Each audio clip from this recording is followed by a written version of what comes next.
Oh, I thought you said Dio. Dio! Rola, rola! What's up, guys? Yeah, I hope you enjoyed the video yesterday. I figured give it like a day or two for people to watch it, and then we'd hold like a watch party together, and we work on some concepts for episode 2 together. But I'm not gonna do like another full animated episode off the bat. It's gonna be going to like manga format, and then I'll probably do like the whole series in manga format, and then if we decided we want to like animate it in the future, we will. But like just to kind of give you guys something to watch and have a good time, you know, I just did like some super heavy editing to make this thing. It was it took me about 10 weeks. Evil King should have super strength, maybe a bit of energy powers. I was thinking that like because he has like the best luck, like his no, manga format because it's easier, bro. Like this stuff is so difficult and time consuming and tedious. Manga format would be a lot easier. Like I'm also building up the Patreon now, so I can pay Pedro to help with these. Yeah, I mean, if people want to contribute with the manga, I think what I'll do is I will make a storyboard like I did for episode 1. So I made a video with like the whole storyboard like 2 or 3 months ago, and what do you call it? I'll do the same sort of thing for, you know, the future parts. Yeah, so Dark King has bad luck. Yeah, that's exactly what we were thinking. Like, he's gonna use his wave motion cannon, and then like a dust weed hits him in the face, and like he accidentally shoots it at God or something. Yeah, I mean, if you guys are talented artists and you want to join in and help out, please tweet me on X. And that's really the best way to contact me. Just tweet like some of your work and tag me on X, and then I'll look through it.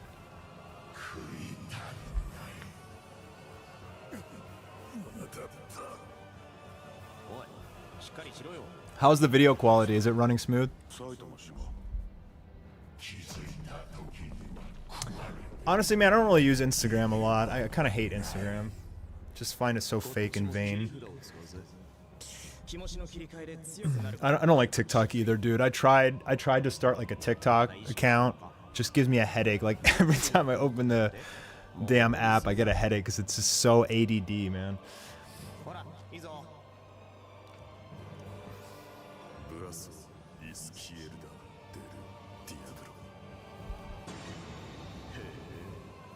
The evil Saitama.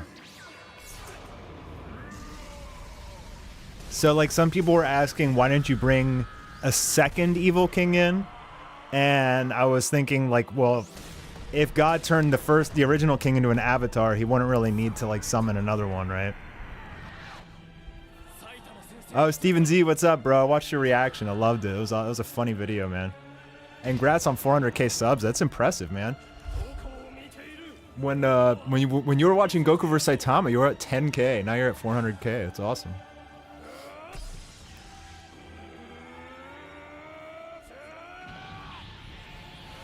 So some people were complaining about like the Dragon Ball sound effects.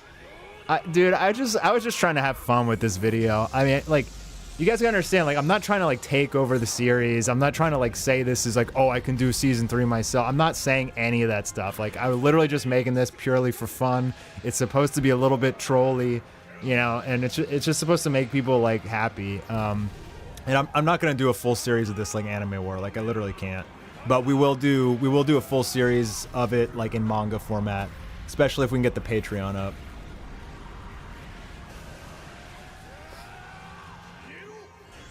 So if you guys have any questions about the episode, feel free to ask away.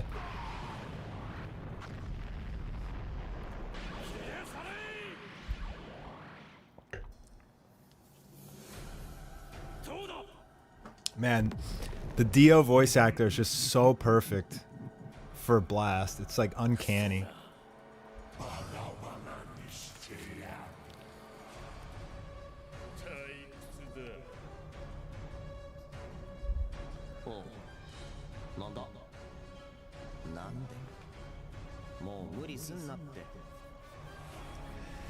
Yeah, I used almost all Dark Souls music for this, which I love the Souls games, bro. They just announced that new like Bloodborne sequel for Nintendo Switch 2. Oh my god, dude.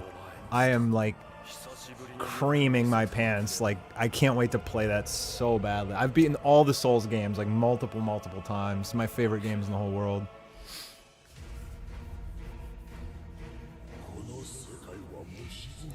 Is this based on webcomic? No, man, this is just like fan-made, just for fun. Like kind of what I imagine maybe some elements of the final arc of the One Punch Man would be like. But mainly it's just for fun for One Punch Man fans, because like we're just literally starving for content. And did I play Last Berserker? Yeah, I played the demo, but it felt like God of War to me. Unfortunately, I wasn't really a big fan of God of War. I did beat it, one of the games, I think Ragnarok. But after playing Elden Ring, I felt like it was nothing compared to Elden Ring. Dude, like, I think Elden Ring is like by far the best game ever made, and like nothing will ever come close.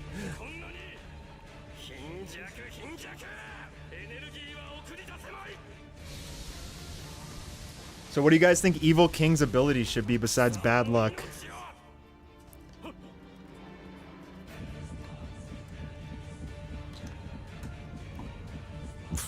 No, it's not really my personal work, man. You can look in the description. You know, a lot of people leave like a lot of comments and they don't read the description and stuff.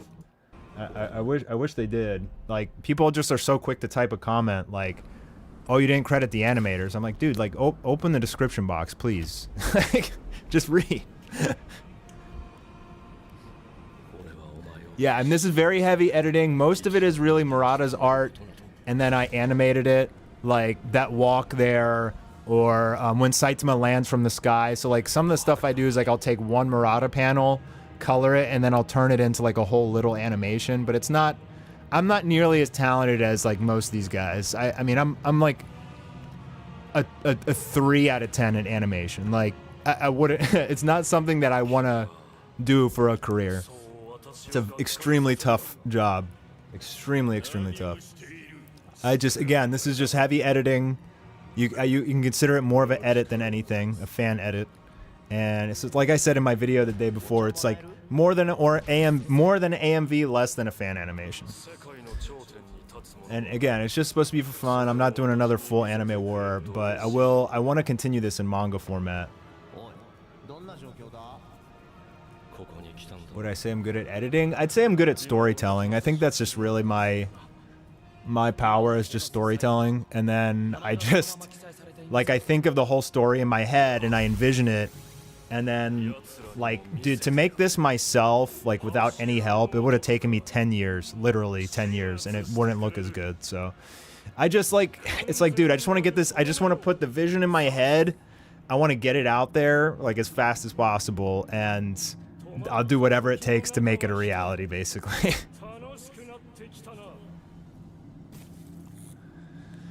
Well, am I going to do a full movie with it?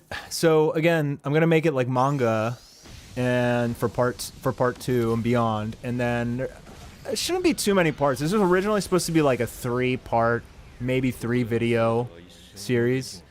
I really didn't want to make it like a 10-episode, you know, thing like Anime War, because it just destroyed me. But if like we'd make it in manga format and it goes viral and people love it, like I would hope that animators from the community would start animating pieces of it, or that we could turn it into a community project where, you know, we could all animate it together, basically.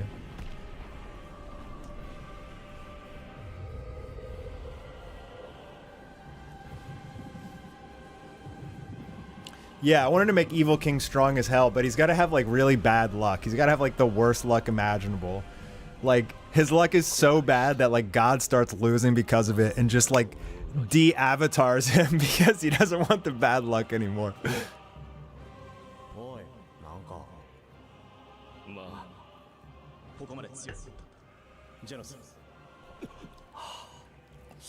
So the reason it looks clean is I just like over the years figured out a lot of ways to use like filters and polishing, color grading, After Effects, things like that to try and make it look like more like real anime, even though it's not.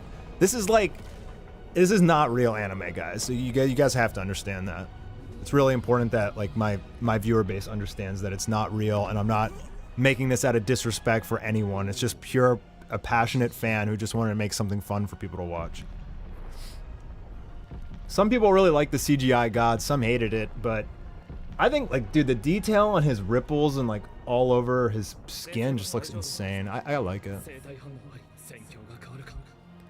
There's no female. Yeah, actually originally in the storyboard, Tatsumaki was supposed to be here, and so was Garo. But ultimately what it comes down to, man, is it's just like the more characters you add, the more complex it gets. And you're just like, you're piling on more and more and more work. And it gets to the point where you just break and you're just like, man, this is too much. I don't want to work on it anymore. So I just did the best I could, man. I cut out some of the characters and I was just like, I just want to make this. Like if it means I have to cut out some characters from the storyboard that I made, then that's fine. What if you use AI to make them actually train the subtitles? That's, I mean, I don't want to feed their voices to an AI, bro. That's probably like super illegal. But I do want to dub this. So in the trailer, I put at the end that I'm looking for voice actors, and I got like a lot of emails from like super amateurs. So I didn't really find any yet, but I'll have to like just start hitting up some like real voice actors, I guess. But if we build that Patreon up, like I can hire people. That's kind of the whole point, man. I work with so many artists and voice actors, and it's expensive, you know? Like, I'm not really earning any money from AdSense anymore, dude. I make like $1,500 a month. Like, I make less than McDonald's money. So, Patreon helps.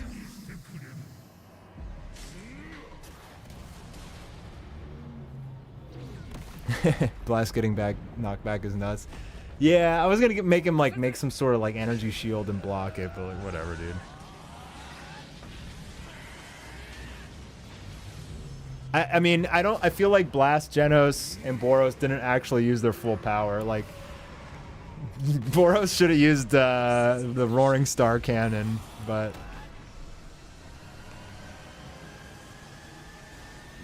Thank you, Beam Boy. Appreciate it.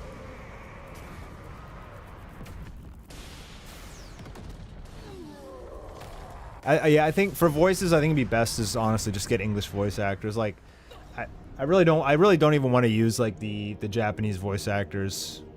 It's a little disrespectful to them, to be honest. So I'd rather just, but like, I mean, I asked for people to voice it, but I've been out of this game for like 5 years, man. And I think once this video starts blowing up, like more people will be interested. But something's weird with my channel, man. I think I took like too long of a break, and it's just like my channel is just buried by the algorithm or something. I mean, I could use AI to make voices, but it's illegal to, I think it's illegal to like upload Dio's voice or Saitama's voice and start using AI to like edit it. It's iffy, man. I mean, if it's just like some different Japanese voice, if it's just like, you know, just straight from AI, I type in text and it comes out, then that's probably fine. Actually, there's also AI software where you can put in, like I made a video like it once, where you upload your video and then you upload that video into the AI and it will transcribe the whole thing, including your lips, into Japanese. I did that for Demon Rush, but people thought it was corny. But like, whatever, dude.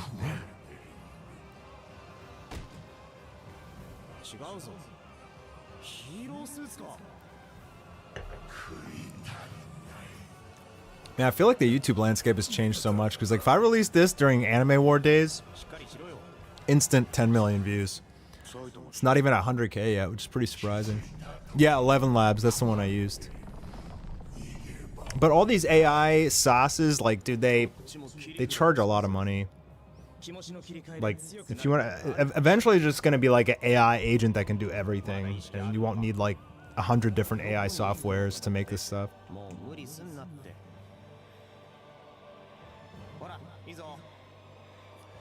What should Evil Blast's abilities be? Because you know, in the manga, so I think Empty Void said he has the power of darkness, so the evil blast should have the power of light, I guess. Shoot out these crazy light beams or something. Maybe he like makes a star and like drops it on the planet or something. There's a lot of things we can do. I mean, that's kind of why I'm making this video. I wanted you guys to pitch in, give me ideas.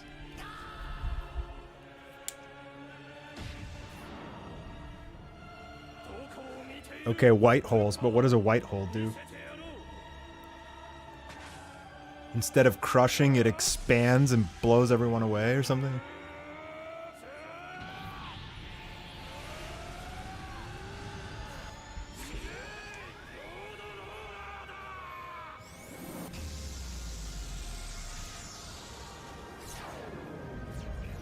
Hilarious. I used the King voice line. Yeah, I got hit up on Twitter about that, and I was like, he's like, why did you do that? And I said, dude, have you ever heard Dio yell Saitama? Like, that's the best I could do, man.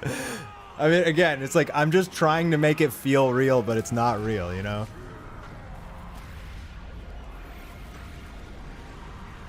White holes expel gamma and cosmic rays. Where did Boros come from? So, okay, so a lot of people were asking that. In the chapter 164, the original version before it was redrawn, Blast was out in space on some other planet with this like galactic crew of superheroes, and Boros was one of them. But then Murata redrew that chapter. So, and then also I think it was in the webcomic, Boros is like, Genos found Boros in like the mad cyborg laboratory, and he was like in a healing chamber. So Boros is definitely coming back to One Punch Man. Absolutely.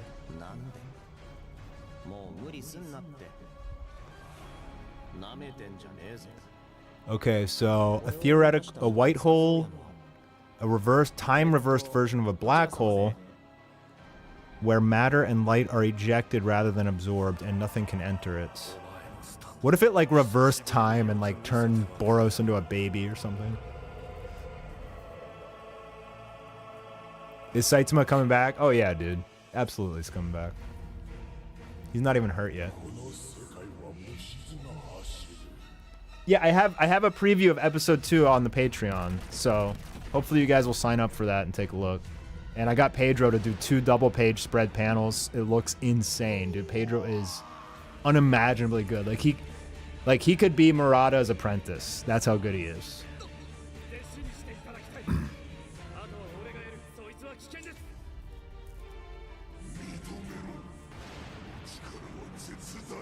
Yeah, man, honestly, like, I was just gonna end it once Saitama got kicked off the planet, but I was like, man, this video will not be as impactful and cool if we don't get the team attack of everybody blasting and then all the the dark villains and stuff.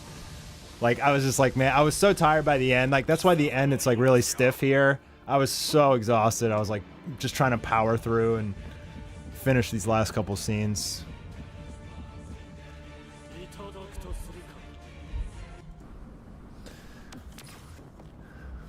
Dark King. I think I have some funny ideas for him. Actually, episode 2 is going to be pretty hilarious. But I got like the main points through with episode 1 that I wanted to get through, to like kind of build a story. You know, that's really what I was trying to do. Saitama is omnipotent. Yep.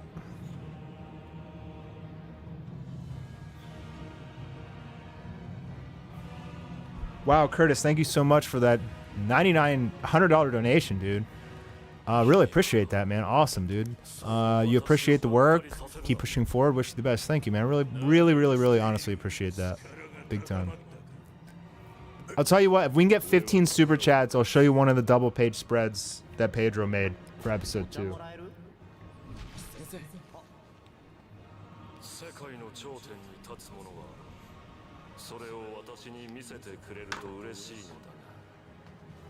Do I have any plans? Have I been watching what's happening with DBS and Boruto manga? So DBS just had like a chapter was just like superhero stuff, and Boruto I think is starting to pick up, but I'm gonna start reviewing it again when it gets like crazy. But the last I mean, they did kind of explain everything in Boruto. Story's pretty interesting, to be honest. I gotta admit, like, I kind of like the story. But I just want to see Naruto and Sasuke return, man, and then I'll start talking about it again. Like, I know YouTube and I know the viewer base, like, I could talk about Boruto every month, but, like, the videos will only pull in, like, 20,000 views. And it's like, I just don't want to work all day for, like, $20, man. Like, that's really what it comes down to. I'd rather just chill and do something else. So, like, when Naruto was activated his Baryon mode and was fighting Ishiki, those videos killed it. Got tons of views, but just kind of the nature of the game being a YouTuber, you kind of just have to go where, like, you have to make videos on, like, what's going to get views. If you just make a video on anything you want, you kind of hurt yourself. Why is the sky red? They're on a different planet. So I try to design like a blue and purple kind of color grade for the episode to give it like a different sort of feel.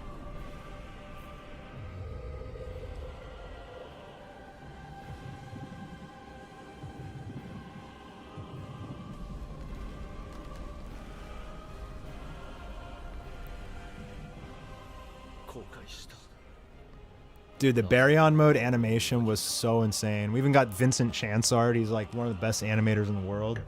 He did that just unimaginable Rasengan. Oh man, I was going crazy watching that. It was so good. All right, Bean Boy, have a good day, man. How hard was it to animate God in 3D? So Tyler and I went back and forth quite a bit on the design, but he's exceptionally talented. But like he's like a rocket scientist, dude. He's not even a 3D animator. He's just brilliant. So, I mean, I got really lucky to meet him. I think he just approached me like as a fan, and then he helped me with some scenes on Demon Rush, making the 3D angels and stuff, and they were beautiful.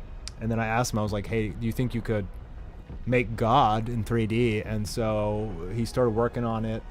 I started kind of creating like the textures for God, and then gave it to him, and he like mapped the textures onto the model and then somehow gave it depth. I don't know how he did that. And then he animates like the walk and the looking around. It's like a galaxy in his eyeball, all that stuff. How can King breathe in space? Okay, so if you looked at the original storyboard, Blast says in the beginning, he says, you know, I've given you all a barrier to that like holds oxygen from Earth, but just be careful. Like if I get knocked out, you'll only be able to breathe for 10 minutes. So that was like supposed that was gonna happen later on. But again, I had to cut out a lot of stuff just to like make this thing a reality. I just had to do whatever I could to just get the video out. And these things are insanely hard. Like this one was really, really hard, man. It was really, really, really hard. Not as hard as Demon Rush or as Anime War Episode 13. Like, Demon Rush and Anime War Episode 13, like, literally broke me, dude. Like, I just, like, there was one point I just, like, went to bed and I was just, like, crying in the fetal position. It was so fucking hard to make. I was just like, I don't know if I can finish this. I'm just so broken and exhausted, and just pushed through, man. Just kept digging deeper and eventually made it.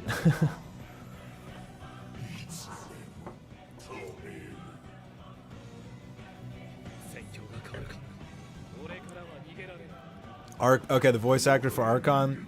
So they're it's actually a combination of voices from League of Legends.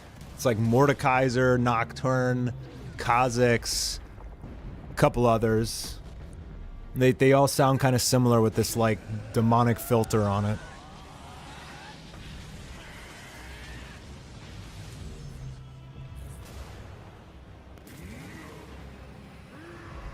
Yeah, perfectionism is a pain, dude. Like, I'm kind of at this point now, especially after Demon Rush.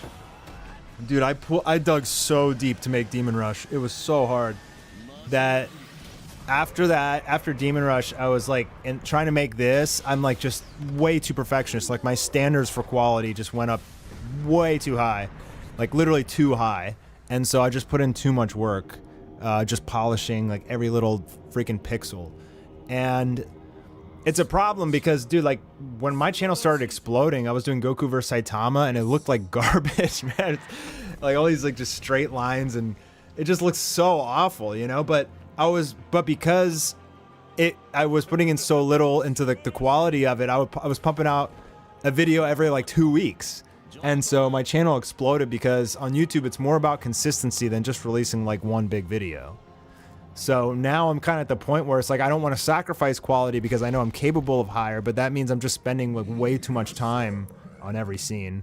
So that's why this one looks so much better than like the rest of the stuff I've done. But it's also why I don't really want to keep making episodes in manga format, because I'll just like literally kill myself. So I'd rather just hire artists to do it in manga format, and I kind of already started that. Is there going to be a fan film number 2? So there's going to be episode 2, but it'll be like a animated manga, or like a it'll be like in manga format essentially, and I'll probably just talk over it. And then the idea is, if we can finish the whole fan series like in manga format, if people love it, like, and they want to animate it, like we could start animating it. But just doing it in manga format will save me a ton of time and energy and exhaustion and stuff. And you know, it'll be cool too, because Pedro's like just an insane artist, man. Like, he's just ridiculous. Like, it looks like he's making Murata art. He's just so insane. The Blast voice actor is Dio. His name is in the description. If you just click the description of the video, it's in there.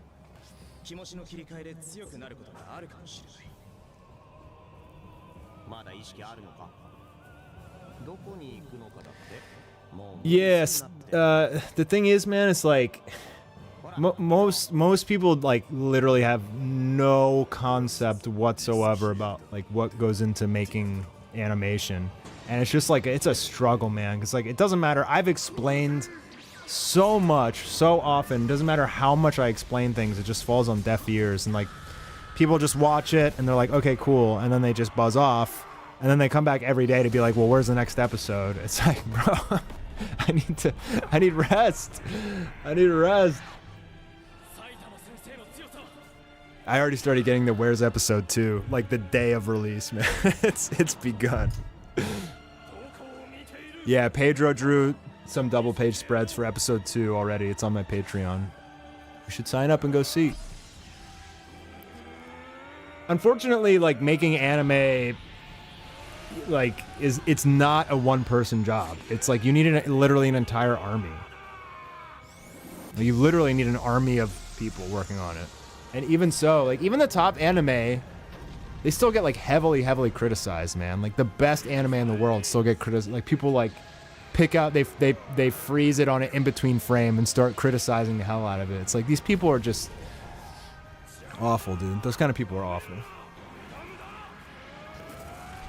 Where's Anime War 14? Okay, so the three dudes at the end, dude, I was really thinking about bringing like an evil Goku in, and maybe like an evil Naruto, an evil Luffy, or something like that. But Toei is not a company you want to mess with.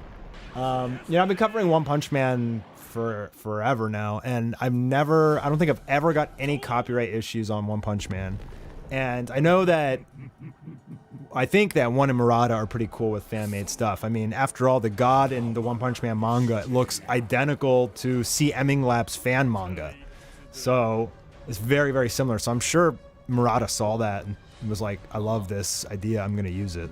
So it'd be cool if he saw this, but I'm a little worried about I don't want to show it to him with the fake voices. I think it's a little off. So I'd rather show it to him once we have English voice acting in with like Japanese subtitles, so he can watch it that way.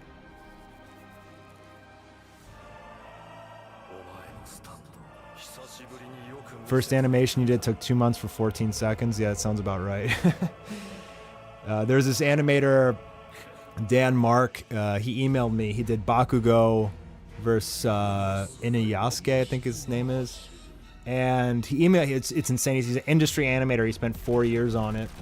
It's like a 30-second clip. And it's beautiful. I mean, it's absolutely gorgeous. But it was getting like no views. And he emailed me. And he was asking me why. He's like, why isn't this going viral? And I was like, oh, I know exactly why. Like, your first 30 seconds of the video are just title screens. Like, your watch time just goes off a cliff. You got to start immediately with hot animation to keep people interested. Which I actually didn't do with this video. I'm actually thinking about cutting out the planet and the black hole, just so the video starts immediately with Saitama, and that might increase engagement a little bit. So anyways, I told this guy, Dan Mark, I was like, cut out the title screens and just show the animation. Put the title, if you want to keep the title screens, keep them super, super short. So he did that, and then he uploaded it to Twitter, and I shared it, and it went mega viral. It got like 8 million views in like a day. So a lot of times with these the algorithms are like really complex now, man. Like, and a lot of times you just literally, it's just like so see this beginning, like the planet, like people like I watched my viewer attention, they literally just click off the video on the planet. Like you have to have exciting stuff right off the bat, basically. Thanks for the donation, Real McCoy. You went full Sephiroth. You never go full Sephiroth. So there was also a play on Goku vs Saitama Part 5 when I had Omni Evil Goku come out and I had the Sephiroth music. People really loved that. So now we have like a blast with white hair. So I was kind of like trying to, it's trying to be like homage to Goku vs Saitama there. But it's funny watching Steven Z Killer, man. Once the music started playing, he was like, you could see it start registering in his head. He was like, wait, I know this from somewhere.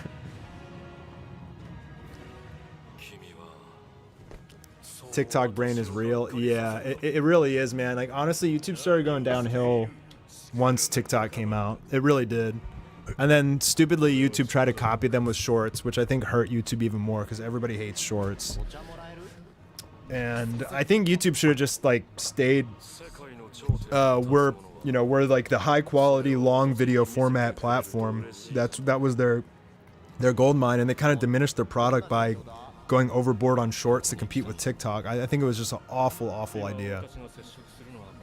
But I think maybe they realized that everybody has TikTok brain now, and they had to. I don't know.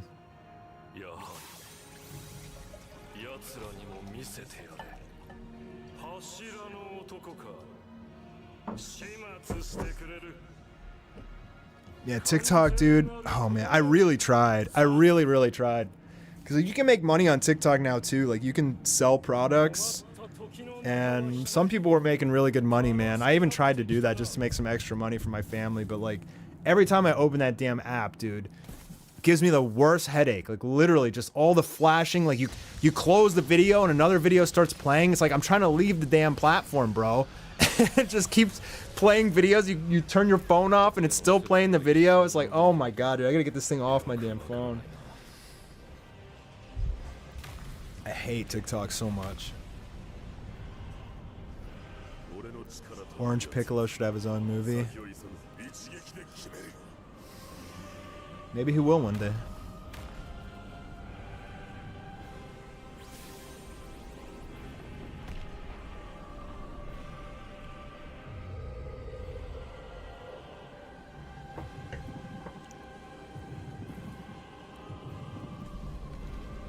Hey Ronwell, thanks for the donation, buddy.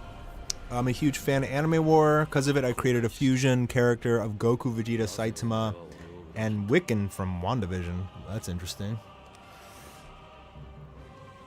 Send me a picture on Twitter, bro. On X, I should say. By the way, I just got hit up by this company that makes plushies, and they're gonna make a plushie of Gogitama. So I don't know how long it's gonna take to make it, but since Gogitama is not a copyrighted character, I can sell it, and people can take home a piece of Anime War forever. So I'll make a video on that once I get a copy of it. A little cute Gogitama plushie.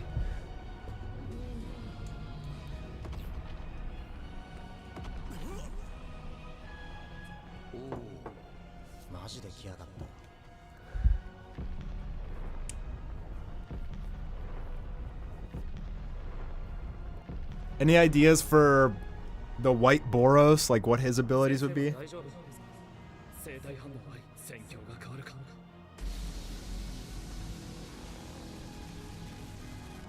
Yeah, Zeno is just a green screen. I mean, I did the same thing for God here, pretty much. Close enough. I actually skinned him, but I didn't do green screen for this God, but it's pretty much the same thing. I took an image of when Psychos took God's power. Like, she's looking up at, like, it showed like Jupiter, So I took that, and it was like all like God texture on it. I took that, I colorized it, and then I put it in Photoshop, and I used generative expand to make it like into a big texture. And then I saved that texture, and then I wrapped that around God, or filled God in with it, essentially. Oh, and a lot of the God, like a lot of these punches is actually me. So like I took a ton of video reference of myself, and like that's me. A lot of these God shots are literally me. The non-3D ones, a lot of them are. With the exception of the part where Goku or Saitama's running up his arm. Those are some scenes from like Attack on Titan, but most of the rest of the God is actually me.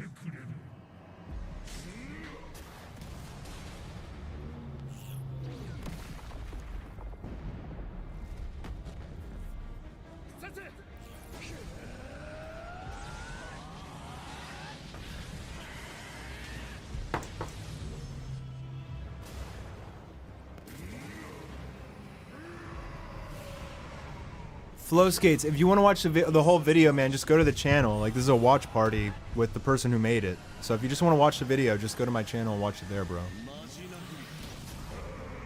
I'm not ruining... Okay, man. I knew that comment was coming, dude. I knew it was coming.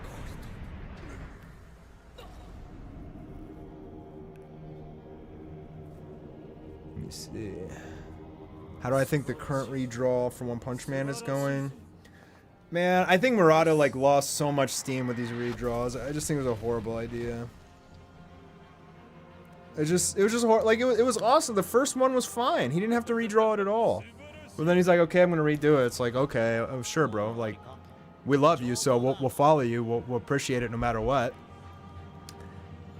And then he cuts off Blast's arm, and everybody's like, what the hell?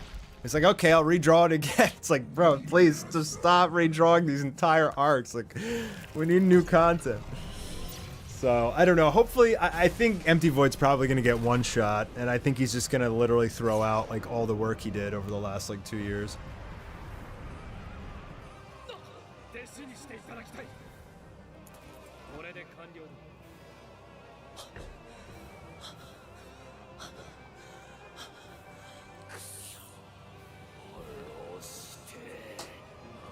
Boros abilities would take inspiration from Dragon Ball characters. King would be as strong as everyone expect him to be. Yeah. And Blast would have dimensional manipulation. Yeah, I like the idea of like white holes. That sounds pretty cool. Like we'll give him like the power of light. I think what I want to do though is like in the beginning of part 2, King uses his wave motion cannon. And then like a dust ball, like a, what do you call it? Like, you know, in the desert, those like tumbleweed, like hits him in the face, and he redirects his freaking wave motion cannon and like destroys Boros because he has really bad luck. I think it'd be hilarious. Not the white Boros. Like he takes out one of the avatars immediately. Like it'd be so funny.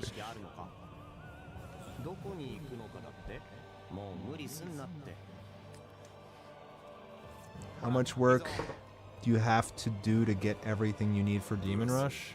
I mean, dude, I work on Demon Rush like non-stop, like all day, every day. I'm always working on it. People have no idea how much I've invested into it, time and money-wise. I mean, it's literally been about 5 years and $200,000 I've invested on Demon Rush, but I got some incredible news regarding it. I'm not allowed to talk about it yet. Probably need a few months, and I'm very excited to show, to make that video. I wish people would give it more attention, but like, it's weird, man. Like, when it comes to anime, like, people don't want to watch or read things until like someone famous talks about it, or like, or a friend like gets them in. Even if a friend gets them into it, it's like people need like an authority figure to say this is good before they'll go read it or watch it. Like, for example, when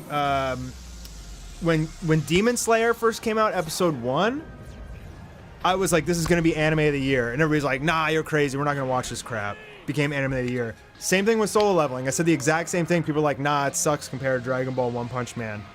Solo Leveling's like the best anime out right now. So it's people are weird. Like they don't want to believe in it until someone that's authority believes in it, and then they want to believe in it too, and like they want to be part of a group that likes it. So it's like it's not enough to just create a good product. Like you have to create like a confident community around it, sort of, and that takes like a whole different kind of aura. You know what I mean? Like, so I'm a creator. I'm not really that good at marketing and sales, dude. I never have been, even though I minored in marketing in college. Like, I'm really not that good at marketing. It's a whole different animal, dude. I just want to like create, and so I need people who are really good at marketing to help me push Demon Rush. I have the utmost faith and confidence in it, dude. And that's why I keep working on it. I keep spending money on it because like I know it's amazing. I just like people like I just need someone famous to say it's amazing. Like out loud, literally, and then get people to start getting into it. But it's also, there's only 14 chapters. I said since the beginning we'll probably need about 30 or 40 chapters before it starts popping off. Battle Through the Heavens? No, I've never seen that.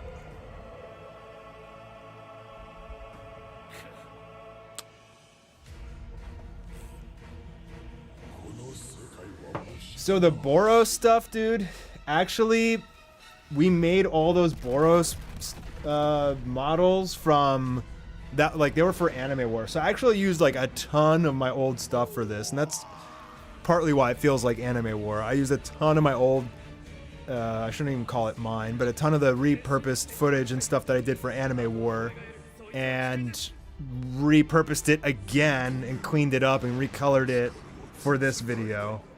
So actually Boros wasn't much work at all. But Blast was probably the most amount of work because it was just like, dude, I probably colored like 200 manga panels to make this video. Authority technique is the most important of all manipulation techniques, literally. Like, you just have to understand human nature, dude. Like, it's just how humans are. I'm not even mad at it. That's just the way things are.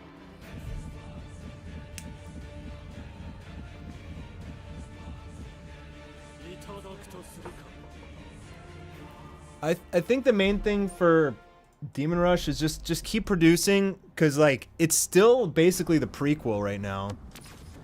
So we're about to release, so what I want to do is I'm get to around chapter 20, the 5th volume, and then I may even rename Demon Rush to something else and just say Demon Rush was the prequel, because it originally wasn't supposed to be all or origin story. All the origin stuff was supposed to be flashbacks, but people really wanted to see Soren and Rush from the very beginning, and like I as the author, like I got pushed from both Pedro the illustrator and the fans of Demon Rush and everybody. They're like, we want to see Soren and Rush with no powers and see how they got so powerful, like from the very beginning. So I was like, if that's what people want, like okay, I'll do it that way. But after about chapter 20, I want to do a time skip, and then in the time skip just have like all the really badass stuff, all the epic fights, and Soren like can use his sword now and all that stuff.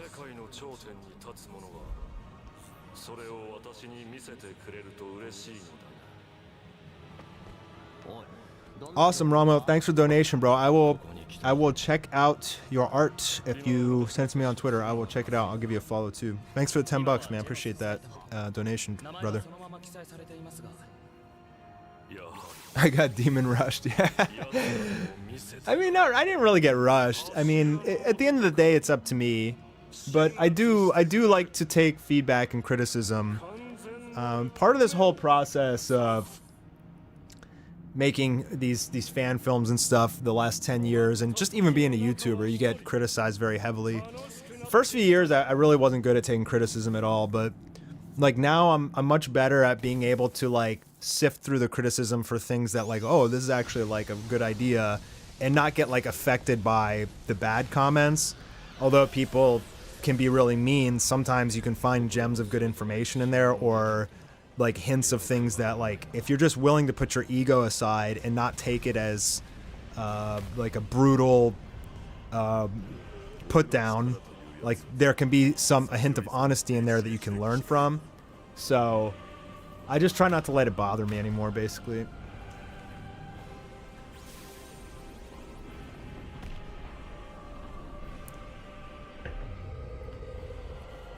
Yeah, I was originally supposed to have Tatsumaki and Garo in here, but I gotta ask that a lot, man. At the end of the day, it's just like, I don't want to involve too many characters and keep drawing it out. Like, I spent 10 weeks on this thing. I didn't want to spend 6 months on it.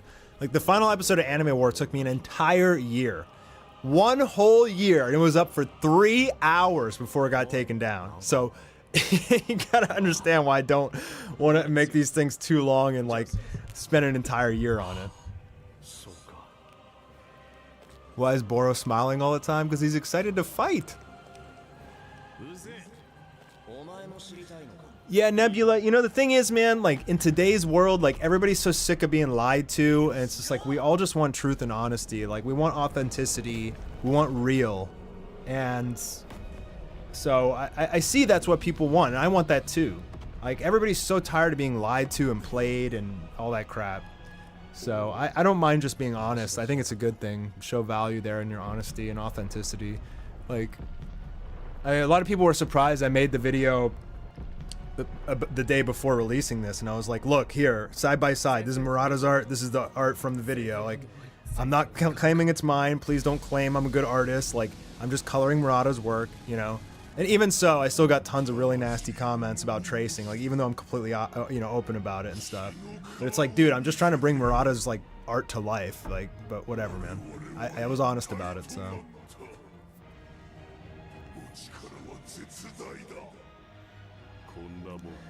Hey, Sean, be careful with the upload. So upload it private. We've been having some issues, like, with my network, like, claiming, or like, when people, a guy was doing a live reaction yesterday to this, and he got like a community guideline strike. We're trying to figure out what the hell's going on, because I told my network not to do that shit. So just be careful if you get like a content ID on it, send me an email or a link and I can get you whitelisted. But usually with these kind of videos, as soon as I release it, like 1 million people download it and re-upload it, and that ends up like hurting my channel. So I did put I just don't want re-uploads, but like, I love reaction videos, I love reviews, I love transformative versions of it. I just don't want people to like fully re-upload it, basically. So if you have any issues, just let me know and I'll get you taken care of.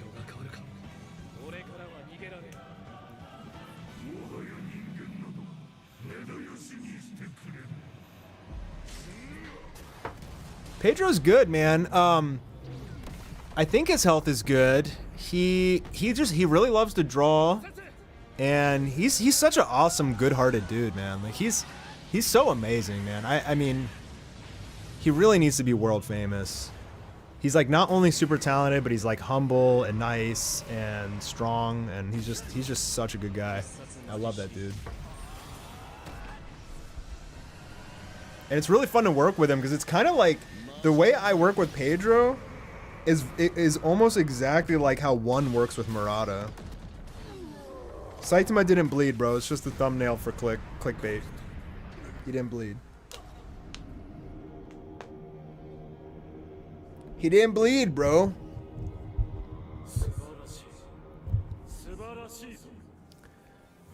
You can find my email on my YouTube page. It's usually for like sponsors, but if, you know, it's okay. If you want to send it to me, it's okay. Just don't spam me.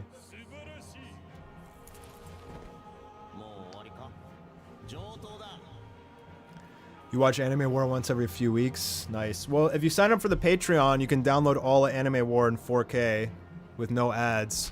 One thing people don't know is that YouTube heavily compresses all the videos. So if you download it from the Google Drive, you get the actual highest quality. I don't even know how I made like the final episode of Anime War, man. Like, sometimes I like go back and watch it again, and I'm just like, how the hell did I even make this, dude? I was crazy out of my mind making that stuff. It was crazy. I kind of want to re-upload it, honestly. Maybe I'll just like combine it into like 4 videos. I'll have to redo all the audio. But it's like, man, that was 5 years of my life, dude. 5 years of back-breaking, late, like, not sleeping, like, destroyed my health, made so many people happy. I kind of want to just bring it back. Maybe I'll just combine the whole thing into, like, one 5-hour video and upload it.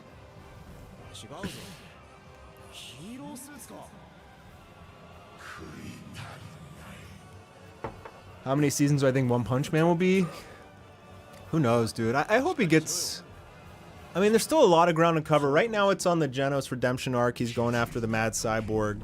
I'm hoping this arc is good, and then maybe we get to God arc after that. It really depends if one wants to wrap up the series or just keep drawing it out. The thing with the manga crossovers, you gotta be a little careful, man, because like some of the like some companies love it. So like this stuff is amazing promotion for One Punch Man. Like in a time when it's a drought and like the fans are abandoning the series, to have fans make content of this level for free is like the best scenario imaginable for like a dying property. Dude, I would kill to have people make videos like this at Demon Rush. You have no idea how much it would help me. You have no idea how much this would help me for Demon Rush. It literally would like change everything if fans would make this kind of stuff for Demon Rush. So, you know, I know people complain about how I make it, but at the end of the day, it's not hurting anyone. It's not stealing money from anyone. Nobody's losing their job because of it. It's not hurting the intellectual property. It's not a substitute for the source material.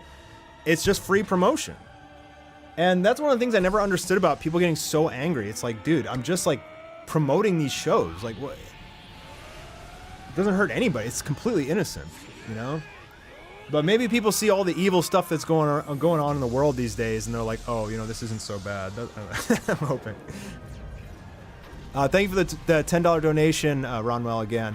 Next year will be the 10-year anniversary of Goku vs. Saitama. It's been 10 years. Yeah, man. And that led to Anime War and inspired you to create your fusion character.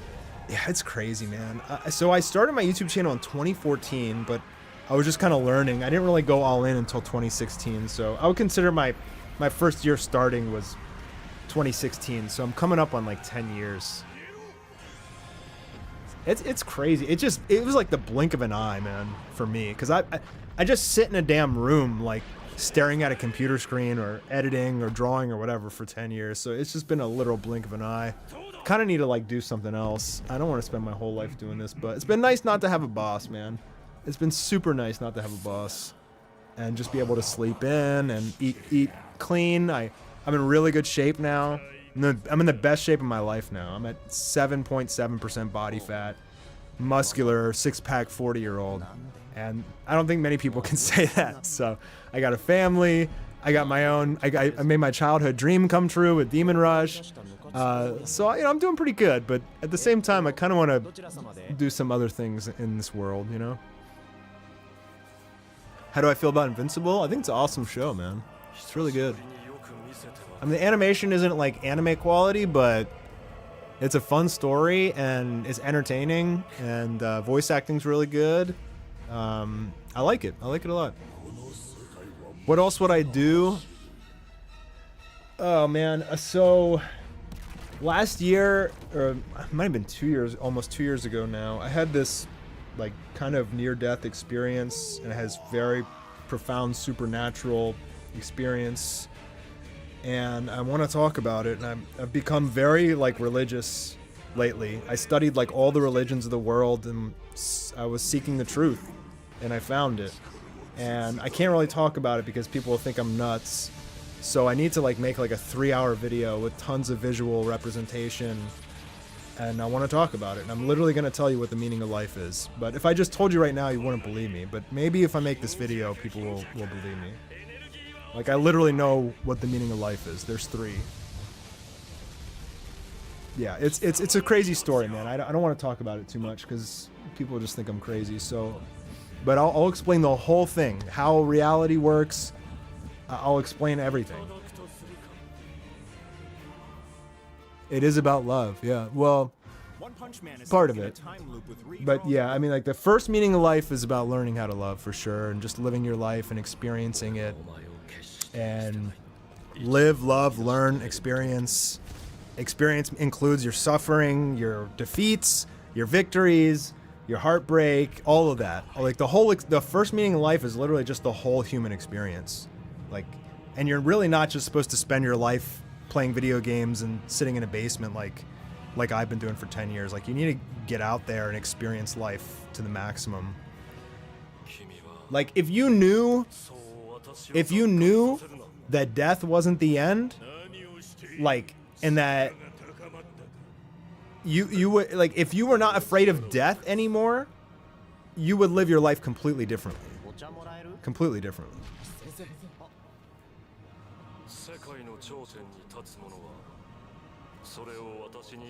Anyway, let's get back to talking about anime. I don't want to go on a tangent. Was Pedro like Funimation? Oh, yeah. I mean, Funimation is nice. I mean, most of the people I work with are nice, man. I don't work with disrespectful people. I like humility. I like people who are talented and humble. That's usually what I go for. And I'm actually like a really good talent scout. Yeah, I spend a lot of time on Twitter. I look at, I watch a lot of animators. I watch a lot of YouTube videos. And I see how people talk. I see how they act. And if they're the right fit, I'll reach out to them. Sometimes it works, sometimes it doesn't. A lot of times I reach out to people and I'm like, hey man, you're amazing. Like, I just want to help you, like, for free. And they'll be like, they just won't respond, or they'll just give me some weird response. And it's like, okay. Like, I'll see someone who's super talented and just getting like no views, or they're struggling, and I'll reach out to people and just be like, hey man, I just want to help you. And maybe it's weird. Maybe it's weird to them. They're like, why is this guy, like, he must want something from me. But like, I really don't. Just like, I like to help people. I like to lift people up. And ultimately, like, that's the conclusion that I came to, is like, really what I'm trying to do in this world is lift people up. And that's what I've always been trying to do since I was a child. And I think like making anime war and stuff is like my way of trying to do that. Is just like, but it's really not the right format. There's a better format for that, for like helping people and lifting them up. And that's really what I need to do, is start that whole journey.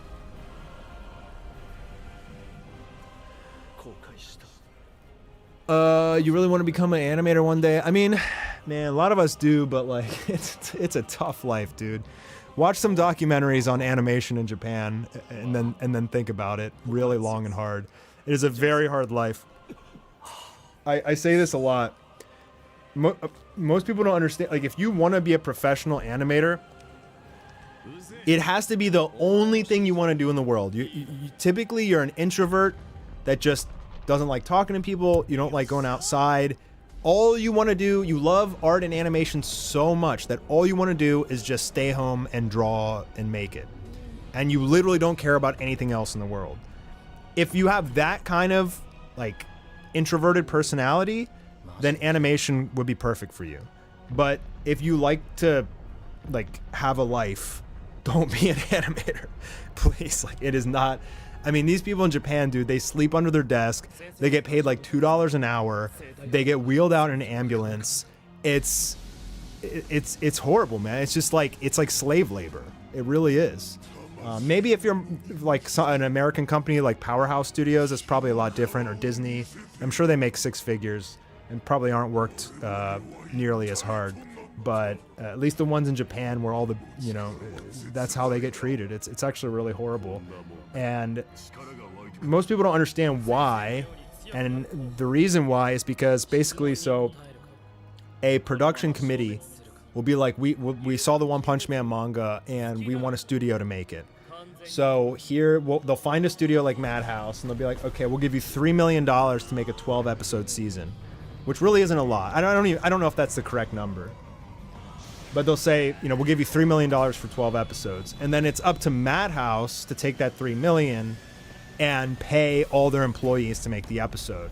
And usually that's not enough money, and the managers want to make money too. The company wants to make money, so they don't pay their animators a lot. And they like, it's just, the whole system is bonk, man. Like, the production committee makes like the majority of the revenue essentially, and the animation studio and the animators get pretty screwed, especially the animators. They get really screwed.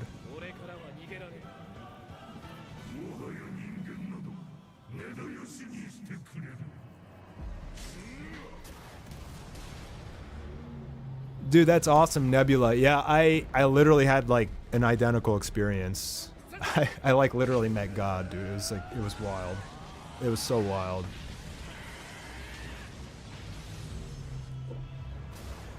How's my wife and daughter? They're great, man. They're awesome. They're healthy.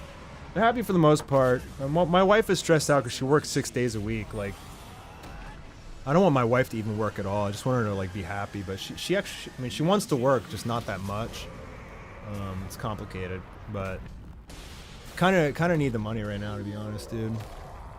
I feel like I need to do better as a husband. I need to bring in like more money so she doesn't have to work so hard. But like also her boss won't let her work part-time. So I don't know. We're trying to figure that out. I'm hoping like some new type of jobs pop up soon enough that we all have an opportunity to like start making some money. Because like honestly, man, to raise a family right now, you probably need something like make 200K a year minimum. Everything's so expensive, dude. Childcare is insanely expensive. It's ridiculous. And you take your family out to eat, it's like easily over $100. It's just, everything is so expensive, man.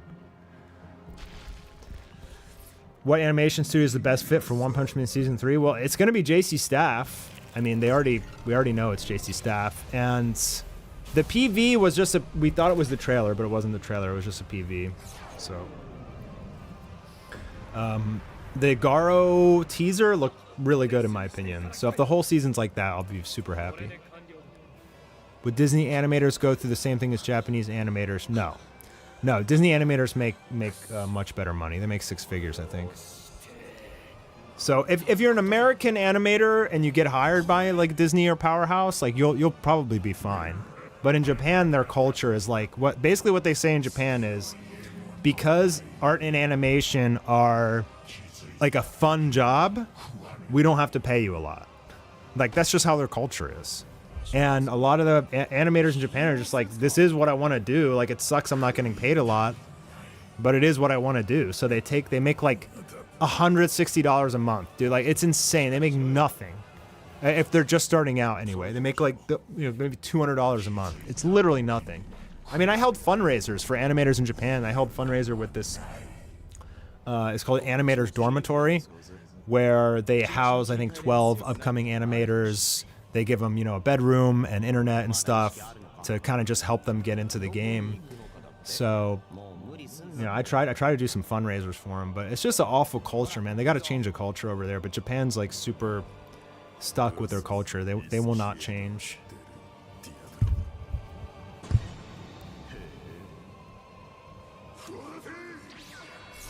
Cartoon Network pays more? Maybe they do. I mean, dude, like the dream would be that I could sell the idea of Demon Rush to like Netflix or Amazon, and they would hire a studio to turn it into anime. That's the hope. So like I'm sure I can do it. I mean, Demon Rush is amazing. Obviously I'm biased, but like just look at the art, and the story is just getting warmed up. I've spent like the last 14 chapters world building, and now we have like all this world to go through, and it's gonna be amazing, man. It's just a little bit early. 14 chapters isn't that much, and we're pretty much just finishing up the origin stories of Soren and Rush. But once we get into the time skip, I think people will really start to take notice.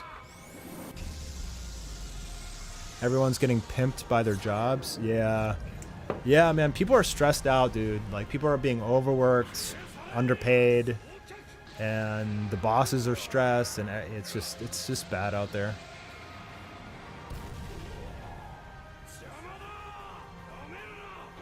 Well, yeah, 200K can't support a family, but bro, like, do you have any idea how expensive daycare is? It's like $350 a week per kid. Like, if you have 2 kids, you're spending like something like $1,500 a month, like just on daycare, and then your rent is probably gone up through the roof. So if you got a family, that's like another like $2,500 a month in rent. So that's like $4K a month just for rent and childcare. That doesn't include food, insurance, like any other bills. Like $4K a month, just snap. Like, that's a lot of money, man. That's an insane amount of money. You do need 200K. I mean, it depends where you live, obviously, but I think like that 200K to support a family sounds about right now on average. Why'd I use Dio for the voice of Blast? Because he's perfect, bro.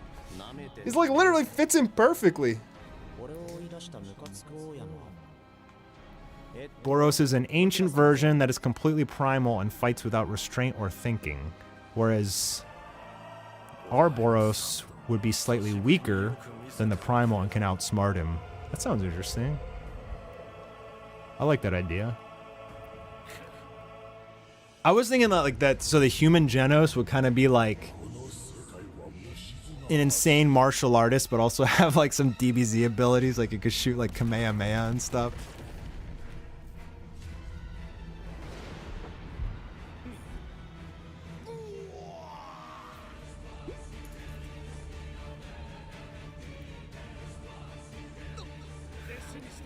Yeah, honestly, man, if you live on your own, it's a lot easier. But if like, it's not. They made it purposefully expensive to have a family because it's a depopulation agenda, man. They just don't want you to have kids, sterilizing you. Freaking, they put this like they're putting this bovine crap in our cows now, so they stop farting and it makes humans sterile. It's like super toxic. It was approved by the FDA. Like people have no idea that they're like literally just depopulating us. It's so crazy, man. It's so evil out there. All the meat is gonna be like tainted soon. It's like the only thing I can eat.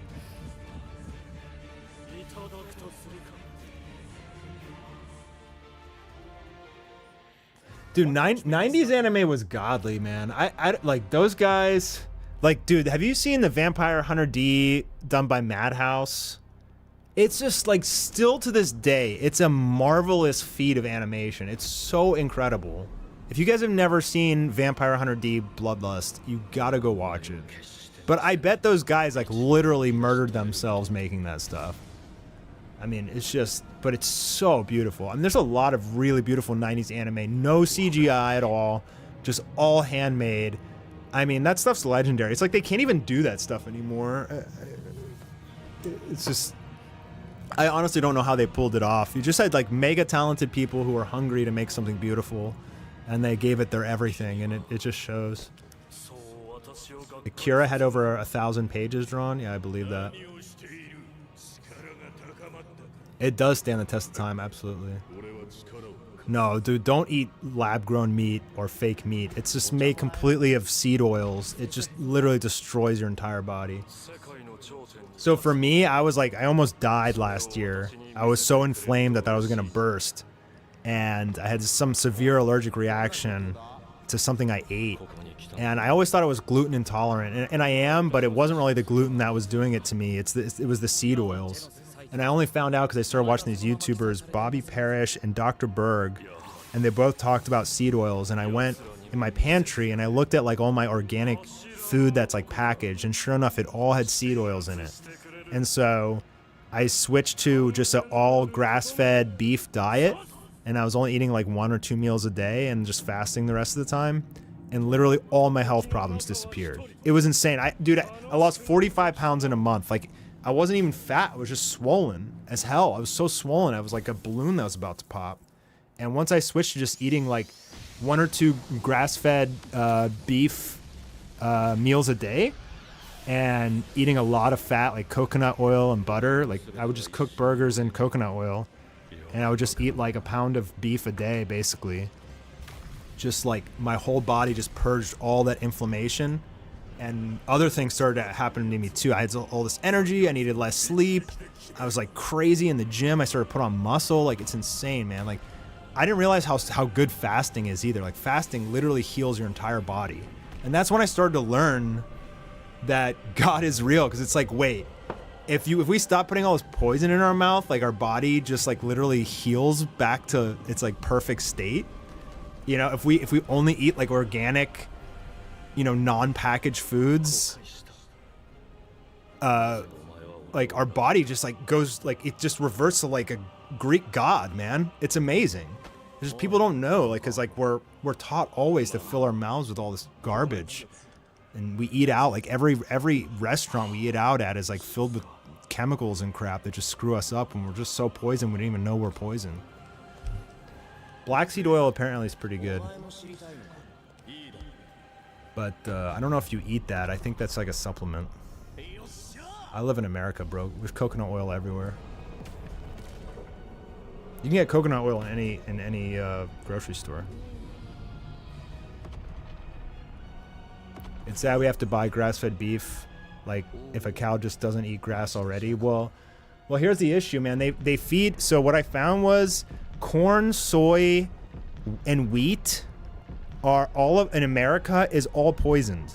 It's genetically modified and sprayed with glyphosate, and that stuff obliterates your entire body. So, you know, I stopped eating bread because I thought I was gluten intolerant. So I started eating like corn tortillas, and I was still having problems with this like allergic reaction. So like our American corn is completely toxic, and bread and wheat, like pasta, all of it. You can't eat American bread, dude. Like you literally can't. I bought some flour from Italy, and I make homemade bread at home for my family and stuff. I make them homemade pizza, just make it all from scratch. Even the ice cream, I make ice cream from scratch. I feed my family like they're Olympians, bro. Yeah, Klaus Schwab wants us to eat bugs, yeah. Which is actually super toxic. So olive oil is really good, but you're supposed to eat olive oil raw. So like put it on your salad or your chicken, like eat it raw. Don't cook in it. If you want to cook, use butter and coconut oil. Dude, I'm telling you, just try it for 2 weeks. If you have any health issues, just try for 2 weeks. Organic grass-fed beef, burgers, cook them yourself, no bread, cook in it coconut oil or butter. All your health problems will disappear. And don't eat late at night. Just like 1 or 2 meals a day. So like I eat when I wake up, and then I eat like dinner, and that's it. And then I try not to eat any more the rest of the day. And if I really have to, I do bone broth, beef bone broth. That shit will turn you into a superhuman, man. I get it at Trader Joe's. It's like $3 a container, and I'll drink like 1 or 2 cups of that a day. And it's just like, it heals like your guts. It heals like your whole body because it's full of gelatin and what's it called? Collagen. And it will heal your organs. And it's full of protein. So it makes you strong as hell. Yeah, dude, Dr. Berg like saved my life basically from his videos. Like, he's amazing. And you know what? And they tried to cancel him because like he has also alternative healthcare treatments, but he's amazing.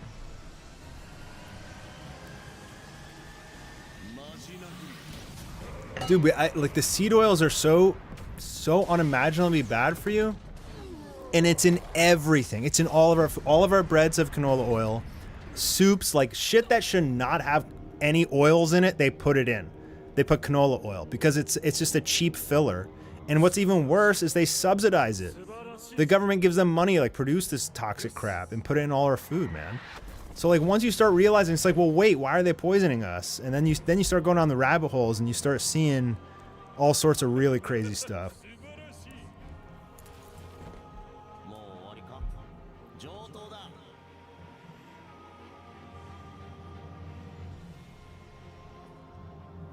Yeah, I cook everything in coconut oil because it just doesn't burn. I used to cook in olive oil, but I love coconut oil. It doesn't make your food taste like coconut at all. It gives it like a nutty flavor. McDonald's is not the way, bro. Dude, have you seen the videos? They like pour like lava on a freaking Big Mac and it doesn't even burn. The lava just like bounces off it. It's not real food, man. You guys are eating plastic. You don't even realize it. Of course you have health problems. Like, it's literally plastic. And motor oil. You can't eat that shit, man. You'll be amazed if you just try for 2 weeks to eat grass-fed beef only. You will be amazed at how you feel. You feel like a god, like you feel like superhuman, I should say, better. It's incredible. But I don't know if you can sustain it because you might get malnourished. But like I would definitely try it for 2 weeks. You will lose so much weight, dude. Yeah, it tastes good. It does taste good. What do I drink? I drink water, green tea, coffee, and occasionally red wine. I shouldn't drink wine. It's really, really bad, but yeah, that's one habit I have to get over, for sure. Is Jesus gonna come in Demon Rush? Well, Soren is like kinda that, a little bit, something like a pseudo, but not really. No, I'm not bringing Jesus in. In fact, I don't think Pedro. We're trying not to like make it too biblically accurate. It's supposed to be like, I don't want to use like official names and stuff like that. So try to make it more like as fiction as possible. But favorite exercise in the gym? That's a good question. Well, I'll tell you this much.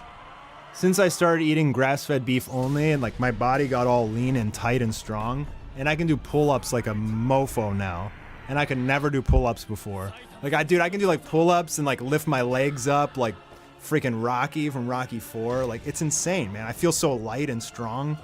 And so I like doing that just because it's like I could never do that my whole life, and now I can just bang out these like pull up with, you know, leg kick, like slowly bring my legs up for like an ab exercise while I'm doing a pull up, and it just really works your whole body. So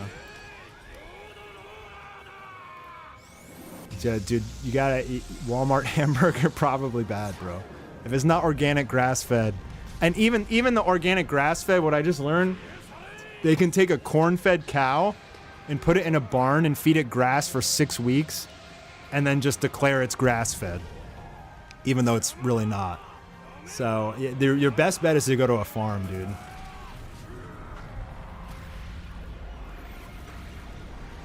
I am smiling, man. This is something I really like to talk about. Dude, I could talk about... I need to teach people because, like, I literally saved... You know, I changed my life with knowledge and willpower, and it made me such a better person, like, all around. And I just know this would help people, but most people don't care. They're happy to just eat plastic and motor oil. Like, they just don't care. They're like, it tastes good. I don't care what it does to me. I'm like, but dude, like, your stomach's big and you have IBS and like it's obviously affecting you. Like, don't you want to get healthy? And they just don't care.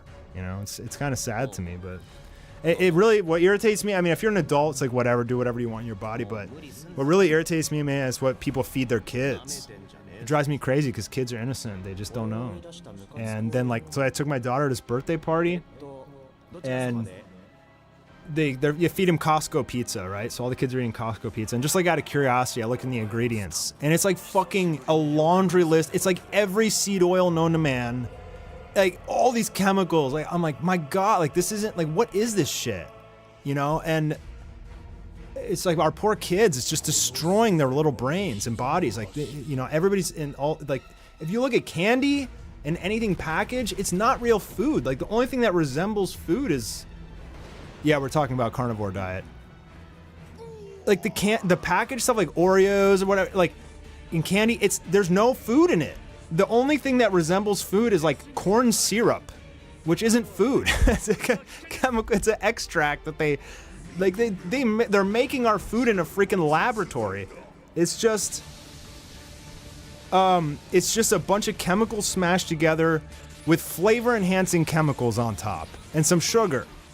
And that's what, like, people are eating. It's like, it's destroying. People are so poisoned. They don't even know that they're poisoned. And it's really sad, man, especially for the kids. I just, like, I feel awful, but when you try and talk to people about it, it's like they just don't care, you know? It's awful to me, but what are you gonna do? Am I gonna stream again? Yeah, absolutely, bro. I am gonna make a video on this, dude. I'm gonna make the big video where I talk about my supernatural experience, and I'm gonna talk about all the food and everything. But I really need visual examples. I have a lot of clips I've bookmarked on X of, you know, of doctors and all sorts of stuff that I want to include, so it doesn't seem like I'm some sort of crazy random person. Like, there is a whole big subversion thing going on here, and it's, most people, like, I think a lot of people are starting to see it, like, post-COVID, but most people don't really even know what they're consuming. Dude, they messed up big time with COVID. They got sloppy, and people started to notice, and now things are changing, you know.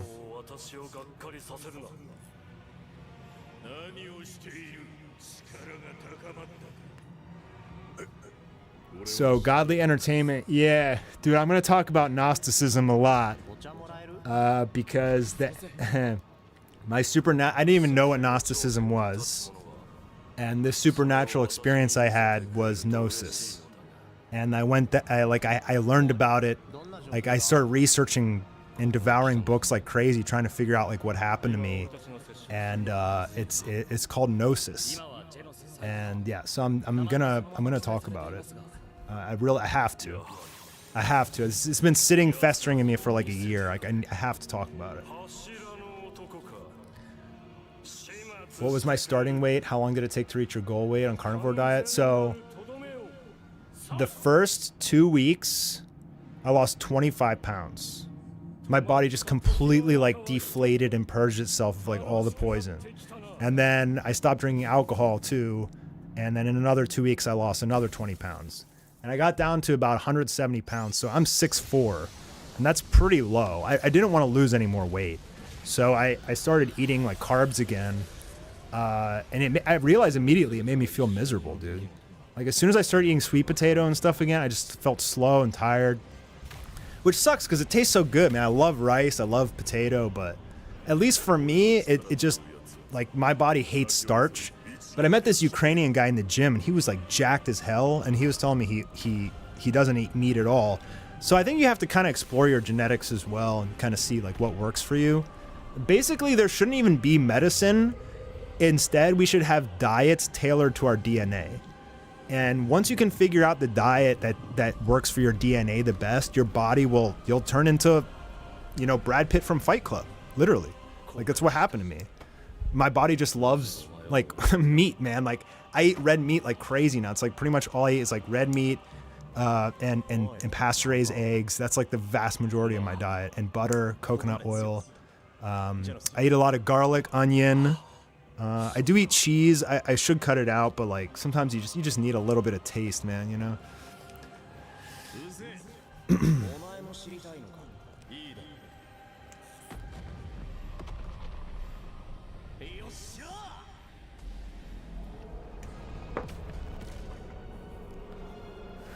Yeah, Toxic, I'll talk about it in this video, man. Honestly, it's a really big video. It might take me like a few weeks to make it because I put like an unimaginable amount of research into it. But my body, yeah, that sounds a little weird. Well, for whatever reason, it works for me. Like Carnivore works for me, bro. That's what I meant to say. It just works. Like I feel super high energy. I only need 6 hours of sleep a night instead of 9 to feel rested. My mental clarity is like crazy good. I'm even just speaking better. When I go to the gym and lift weights, I feel like the mind-muscle connection like I've never felt before. And it's just incredible, man. It completely changed my life. And they've been telling us forever, like, oh, don't do this. You know, of course they don't want you to do it. It makes you healthy and strong. They don't want you healthy and strong. What about those who struggle to gain weight? Yeah, I don't know about you guys. But I will tell you this. On this diet, like, I can't really gain weight anymore, which is weird. It's like the first time I literally just don't really gain weight. I don't fluctuate anymore. I just like stay consistent around 175, you know, 7-8% body fat, and no matter what I do, I mean, unless maybe I just stopped going to the gym, I'd probably gain weight, but I really don't work out that much. I work out like 2 to 3 days. I lift weights and maybe like 1 walk a week. It's really not that much. I spend the rest of the time just in my chair working, so. But I think also, well, I think that the elites of this world are using it against us in a negative way, and I think that's why we're losing. It's because not enough people are using it for good, essentially. But that's like what the Great Awakening is about, is like people realizing that we all have the power to change reality, but we need to do it together. And so that, you know, that's the most important thing. Jesus is the only true God. So what I discovered is, yes, it's true. There is like the supreme creator God, but there's different dimensions like below God with like little g gods, like archangels, for example, aeons, and they like mess with us, essentially. Like they put thoughts in our heads, and in fact, every religion in the entirety of world history has always believed that there are outside forces like preying on us or feeding us information or inspiring us or giving us ideas. And we're like the only generation that doesn't think that's true. And so the reason we don't think that's true is because they've been telling us that God doesn't exist. Like we have the atom bomb, we have technology, like God doesn't exist, right? But they're doing that because they don't want us to awaken, essentially. They've been subverting us and using conditioning to keep us in this like state of materialism this whole time and not finding out the truth. Because if we all knew the truth, they wouldn't be ruling over us anymore.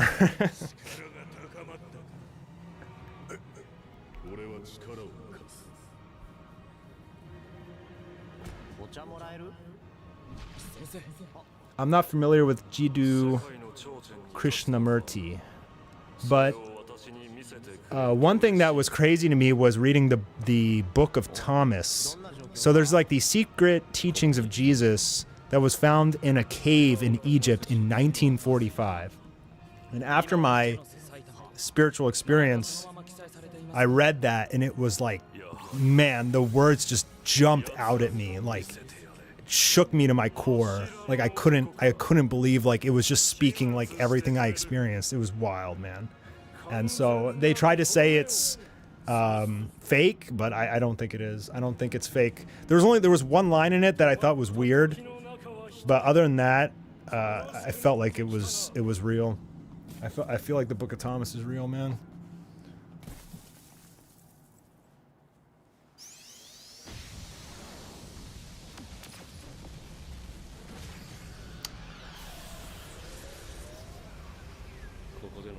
So magic, they just changed the words basically.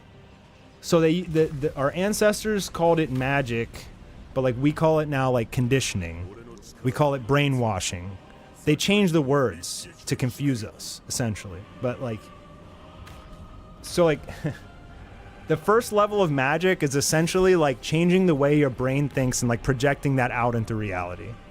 And like the second level of magic is like changing other people's reality, like brainwashing. Like when you see all the news stations repeat the same lie on the same day. That's like what they used to call black magic. Now we call it brainwashing or conditioning or something like that. I don't know if you're actually able to, I don't think you're actually able to like physically manipulate reality. Like only Jesus could do that because he was God. I don't think we can do that because we're bound by the limits of our physical body. But I think that we're like basically half angel. We're like an angel having a human experience. And this world that we live in is our training ground. And if you mess up too much, you won't become an angel. I think you get reincarnated. But if you're like a good person and you learn and you do good things, you get to join God in his kingdom and you like literally become an angel. I think that's what the truth is, man. Just conditioning everywhere. It's just like that movie where the guy puts on the glasses and there's like aliens and there's like signs that say like obey and stuff like that. Oh, what the hell was that movie? I think that's the one where he says like, I'm here to kick ass and chew bubble gum and I'm all out of gum. You guys know what movie I'm talking about?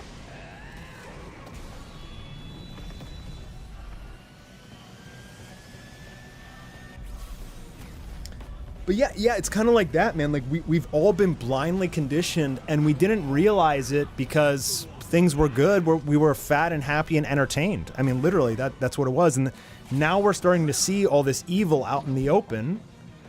They live, yeah. They live, man. I love that movie. So we're starting to see all this evil out in the open and all this like anti-human stuff going on. It's like, what do you mean you're going to flood our country with dangerous people and give them all our money? Like, what are you talking about? You know? And they just like laugh in your face. And like people are starting to awaken because they're seeing evil like just out in the open. Like, we're all seeing the evil out in the open. Like we thought that humanity was past all this. And now we're starting to see that it's not. Like they lied to us in school, they indoctrinated us. And humanity's not past it, man. People are still evil as hell. And things are not as good as they explained to us. And our history is not as clear as they told us. You know, history's written by the victors. I don't know about Trump, dude. I really don't know. I really don't know about Trump, man. He's putting on this persona like he's gonna save everyone, but I really don't know, man. He might be like, what I've seen is that left, right, it's like George Carlin was talking about this in the 80s. Like, it's a big club and you're not in it. Like, left and right are both owned by the same people, and it's all brainwashing to get you to think that you have the illusion of choice. You know? And so you might think you voted for Trump and he's gonna save us, but like, what if he's just owned by the same people and he's gonna destroy us too? Like, I really don't know. Are the lizard people real? I don't know, man. But I will tell you this much. I don't know about anything about aliens. I did see a UFO when I was a kid. Actually, there's a patent. It's this triangle UFO with a light on each point. My mom saw it too. So I'm going to put that in the video as well, because like my mom will literally confirm she saw it too.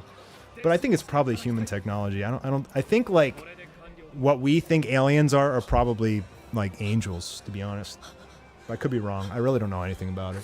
Reptilians and stuff. It could be misdirection, man. So what these people do is they confuse the hell out of you. They mix truth with untruth to just confuse the hell out of everyone. Because as long as you're confused, as long as there is chaos, they can control everything. They can provide the solutions to the crisis that they created. Like, that's how it works.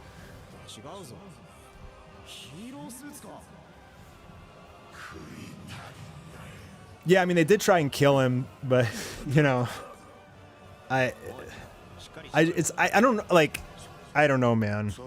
It's just such a crazy world we live in. But that's why, like, we need faith now more than ever, honestly. I will tell you this. Man, I can't talk about it yet. I'm sorry. It's Demon Rush related. But I'll just say this. I saw this, you know, there's this show, The Chosen.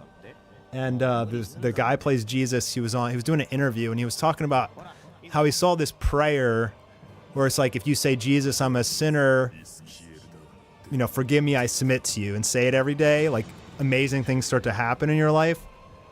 And so I'm like, okay, so I start doing it.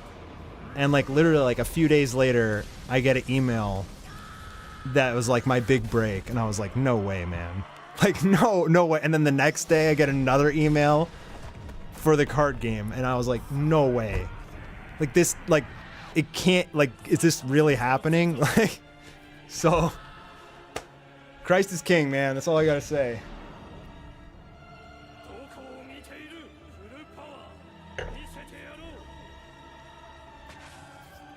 Do I think that King is coming across Saitama from the future? I'm not sure what you mean.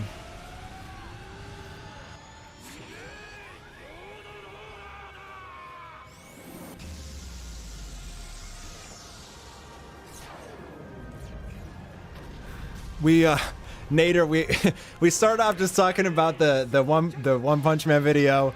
And then we started getting into like carnivore diet and like how it healed my whole body and saved my life basically. And then we started talking about spirituality and stuff. So now we're talking about that.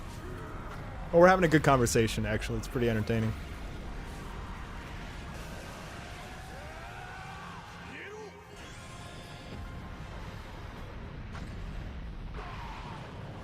So Space Cowboy, we think his power is going to be, since he has the best luck, Evil King would have the worst luck, but he would also have the actual power that everybody thinks he has.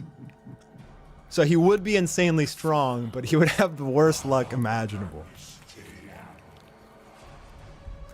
The Power of the Subconscious by Joseph Murray. I have not read that one. Sounds interesting. I'll take a look. But the subconscious is insanely powerful. So like my theory is that we're half, like our consciousness is like a little mini creator god, like an angel in training. And our body is an animal. It's like a dog. It wants to eat, sleep, be comfortable, play, and fight, right? And we're basically like fused together with this animal in order to have the human experience. And like once you live your life that way and you start to get these like feelings of like, oh, I want to eat this like fried chicken, you know it's gonna like destroy you, right? Like the animal wants to eat it, but like you as a mini creator god, you have the power to create and destroy. You have the power to manifest. You have control over your animal. And so you can tell the animal no. And so whenever you get the impulse to do something that the animal wants, it's like, you know, you are much stronger than the animal. Like, and that's why they try and saturate you with all of these like physical pleasures to just get your animal like take over. You know? Does that make sense?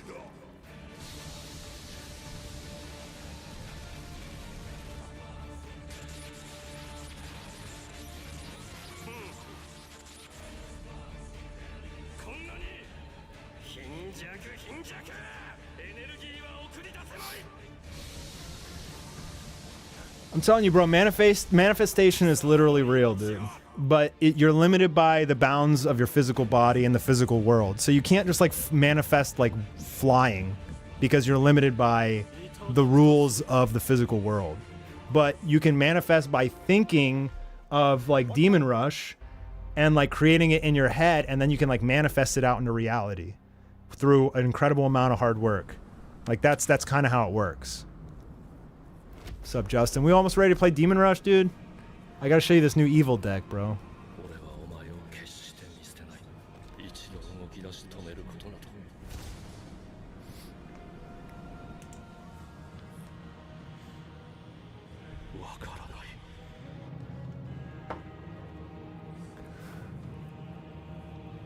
An hour? Okay. Yeah, I mean, if any of you guys like card games, or you ever want to hang out with me and play card, like we hop on the Demon Rush Discord every single night and we play cards together. And we need more players, and the national tournament's coming up in June. So if you guys are fans of mine, you want to hang out, please join the Demon Rush. I'll put a link. Let me put a link in the chat. But please, like, only join if you're actually interested in. If you're like a fan and you're chill, don't spam weird stuff, please. But like, I'd love, like, we have a free version of the game, so you can, an online version of the game, so you can literally. What the fuck? Hidden use copy button. What the fuck is that?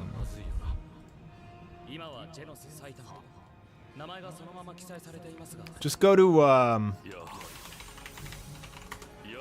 you go to demonrush.com and then scroll down a little bit. There's a Discord link. Just click the Discord icon and it'll take you to the Demon Rush channel. And come play with us, man.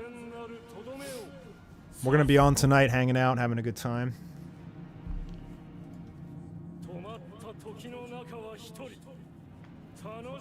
Yeah, King has awakened his true power. He's gonna have the power that everybody thinks he has.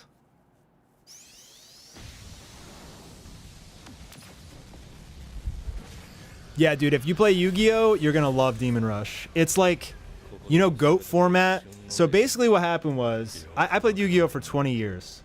And when COVID hit, I needed a game to play, so I started playing GOAT format Yu-Gi-Oh again. And I was having fun with that. I got really high up. I was like ranked like 10th in the world or something. I got really high up. But the game had so many problems. It's like Delinquent Duo and Pot of Greed. Like, you just open, like, you can open +3 on your opponent. Your opponent like doesn't even have a hand, and you just auto win. So I was like, this has like some good elements to it, but like, man, is it annoying. Just like your opponent opens Pot of Greed, Delinquent Duo. You start at like -2, -3, and you just lose. So I invented the Demon Rush game not by creating like an entirely new system, but like I took kind of like some of the best elements of all the card games I've seen and played, and then like tried to like make. I believe it is the most balanced, sweaty game ever made. Like if you like to be a sweaty gamer, like you're really competitive, like Demon Rush is the game, because skill dominates in Demon Rush. It's super easy to learn. You open 5 cards, you draw 1 for turn. You have 10 mana, we call it Imperium, but instead of playing land, you just have like basically 10 land automatically. And that mana you have to use between deciding whether to play your soldiers or save it for defense on your opponent's turn. Yeah, bro, if you're sweaty, come join us. You'll freaking love this game, dude. We need more players. But we meet up every night. Everybody's preparing now for the national tournament in like 2 or 3 months. And if you want to just test out the game, we have a free online version, so you should totally join.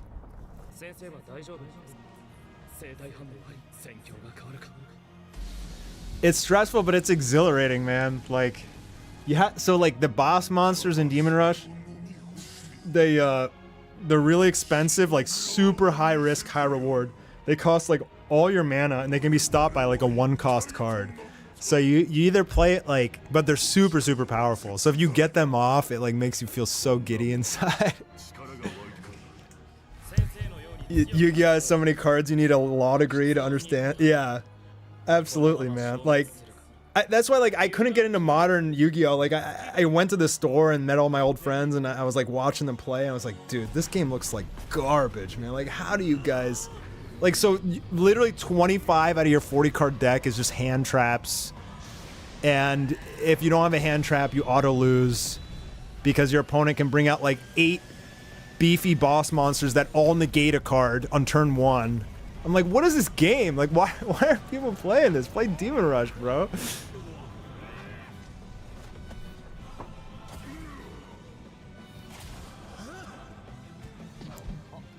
Sure, bro. Join the Discord.